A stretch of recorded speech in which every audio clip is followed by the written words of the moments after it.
পার্লামেন্টে 2 দিন আগে একটা কথা শুনেছি যে জেন জি যারা তারা যাতে জেন জামাত না হয়ে যান। আমি হাস্যকর মনে হয় কথাবার্তাগুলো। আপনি পাশে বসলেই যদি মানে জেনজিরা জেন জামাত হয়ে যায়, তাহলে আপনারা বলেন তো, জামাতকে নিয়ে আপনারা মন্ত্রী বানিয়েছিলেন, আপনারা জামাত হয়েছেন নাকি জামাত বিএনপি হয়েছে?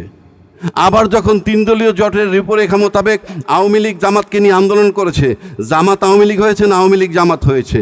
এত সস্তা কথা বলেন কেন? পার্লামেন্ট এত সস্তা জায়গা না।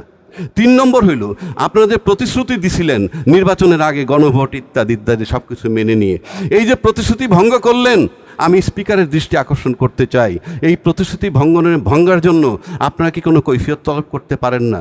আপনারা একটা কথা আনতে পারেন না? নয়তো পার্লামেন্টে এটাকে বৈধ করে দেন সব পক্ষ মিলে, যে কি করবেন। সবশেষে এইটাই বলবো যে 2 পক্ষ বাঁচার লড়াই। যারা দায় মুক্তি তাদেরকে দিতে চান সেই ছাত্র সমাজ, আজকে যারা এনসিপি করছে, আর আপনারা যে সংবিধান ভায়োলেট করতেছেন, এই 2 পক্ষের বাঁচার একটাই পথ, সেটা হইল গণভোটের আলোকে জুলাই সনদ বাস্তবায়ন। নয়তো সময়ের ব্যবধানে কনসিকুয়েন্স ভোগ করতে হবে, যেভাবে ভোগ করতেছে 15 বছর শাসন করা আওয়ামী লীগের ব্যক্তি। একটু আগে বদুল আলম মজুমদার ভাই আমাকে প্রশ্ন করছিল, সাদা বইটা নিয়ে আসছেন কেন? সাদা বইটা হইল সংবিধান। তো বললাম যে সংবিধান হাতে থাকলে মানুষ একটু কেয়ার করে, কিন্তু ইনফ্যাক্ট ইন রিয়েলিটি আমরা দেখলাম ভয় পায়, রাইট। ইনফ্যাক্ট এই সাদা বইটাকে সবচেয়ে বেশি অবহেলা করতেছে আজকে সরকারি দল। যদি প্রশ্ন করেন কেন, আমি উত্তর দিচ্ছি। প্রশ্নটা হলো এরকম যে আপনি যেহেতু সংবিধান পালন করতেছেন, তাহলে সংবিধান মোতাবেক চলবেন।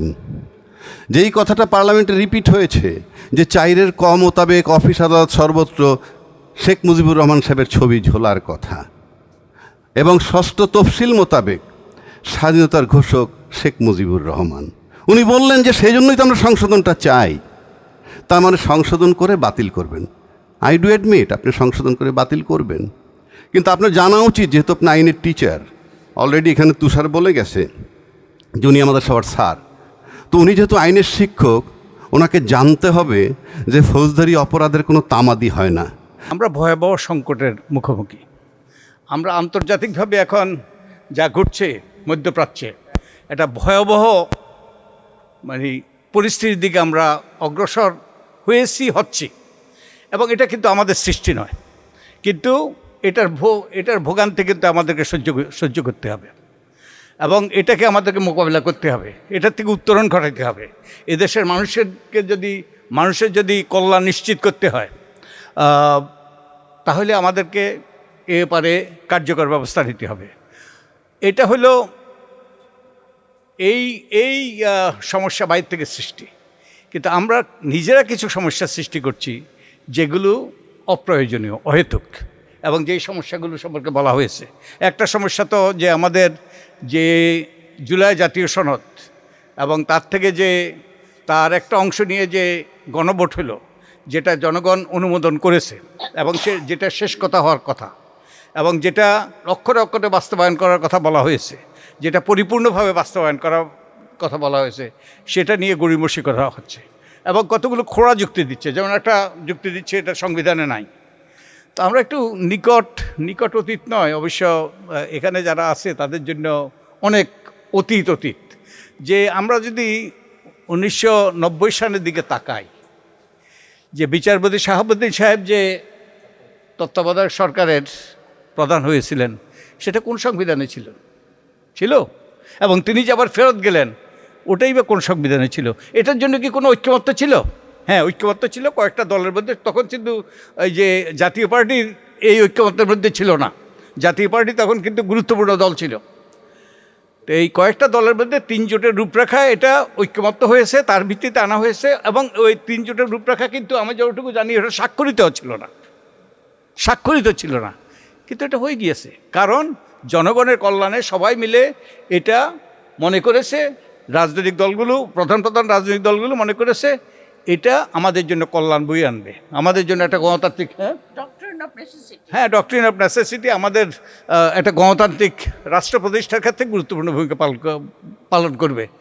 তাই এটা জনগণের সম্মতিতে এটা হয়েছে, তো এটা তো এখন কেন তখন কেন প্রশ্ন তোলা হয়নি? এটা তো সংবিধানে নাই, এখন কেন এই প্রশ্ন?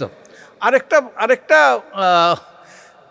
আরেকটা যুক্তি দেওয়া হয় যে নোট অফ ডিসেন্ট। তো নোট অফ ডিসেন্টটা কী? এটা তো মাইনরিটি ভিউ, সংখ্যা লঘিষ্ঠের মতামত।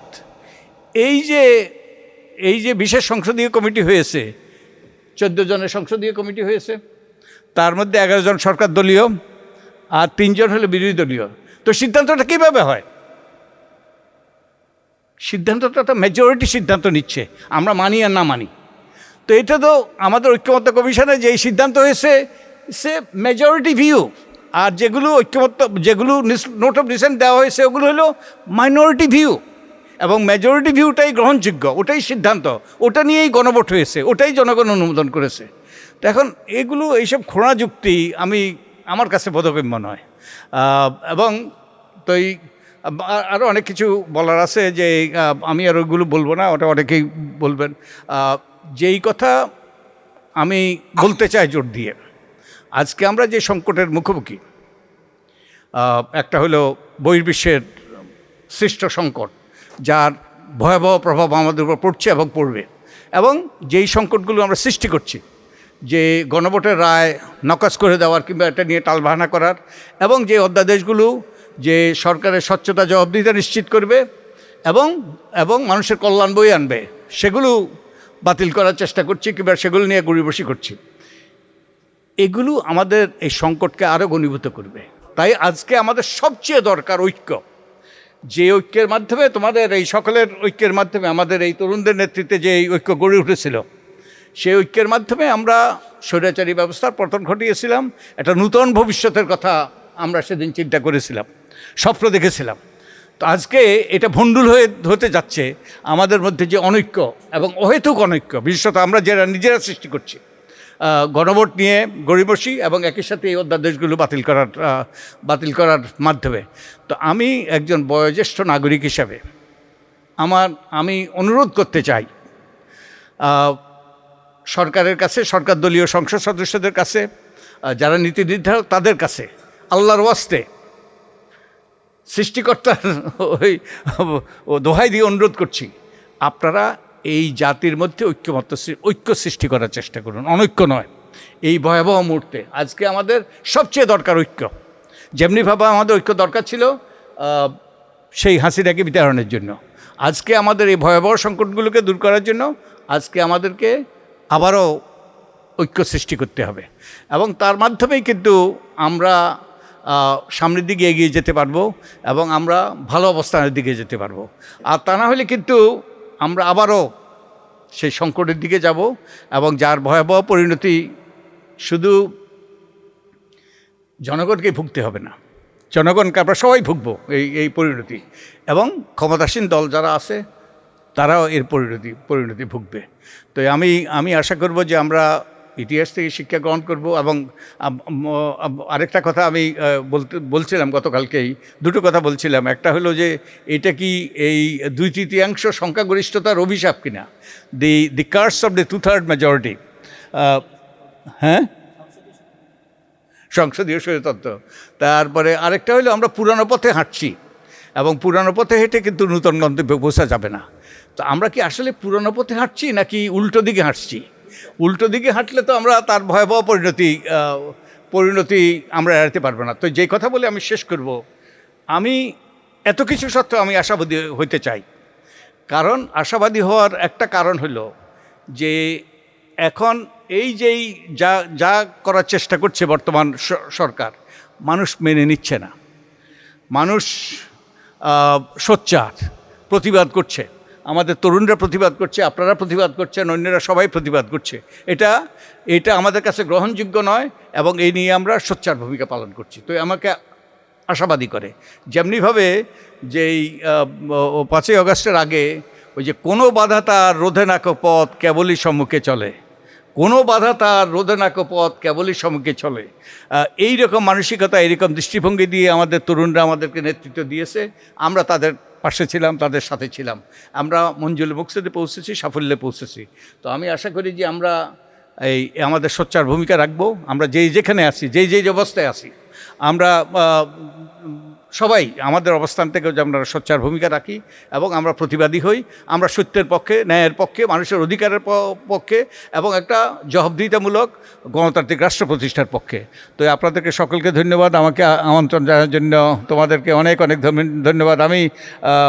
আমার মনে হয় তোমরা যেভাবে এটা সাজিয়েছো, খুব ভালোভাবে সুন্দর করে সাজিয়েছো, কারণ এই বিষয়গুলো নিয়ে তোমরা তোমাদের যারা তরুণ তারা তুলে ধরেছে এবং এটা সবার জন্য এডুকেশনাল হয়েছে। সো থ্যাংক ইউ তোমাদেরকে আমাকে আমন্ত্রণ জানানোর জন্য। ওকে, ধন্যবাদ, অসংখ্য ধন্যবাদ।